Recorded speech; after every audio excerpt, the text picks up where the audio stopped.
आयज आमी आमचे सोर्गीचे आवयची जल्माची परब समोरमता। बापान तिका आपल्या पुताची आवय जावंक विचून काडली आनी हाचें मुख्य कारण म्हणल्यार मारयेचें जिवीत देवाक मानवलें। म्हजी एक इश्टीण कॉलेजीन शिकतना एका चेड्याच्या मोगान पडली। आंकवारपणी कुडीचो संबंद जोडून ते आवयपणाच्या बेसार पावता आनी तो चेडो तिका सोडून वेता। इश्टिणीची घरचीं तिका एबॉर्शन करूंक सांगतात। तांचें आयकनासतना आपल्या कुसव्यांत आसलेल्या भुरग्याक जल्माक हाडटा। जेन्ना देवदूत मारयेक देवाची खुशी कळयता तेन्ना मारी एकदमूच गाबरता।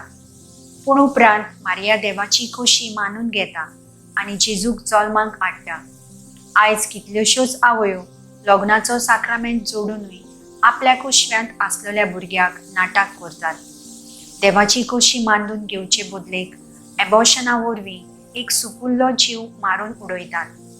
आज माय मारयेच्या जल्मा दिसा दर एके आवयन आपल्या सवें देवाची खोशी मांडून घेवन सायबिणी पुरी आपलें जिवीत मागण्याचें हुस्क्यान भरलोलें आनी सेवा चाकरेचें करूंक गरजेचें जावन आसा।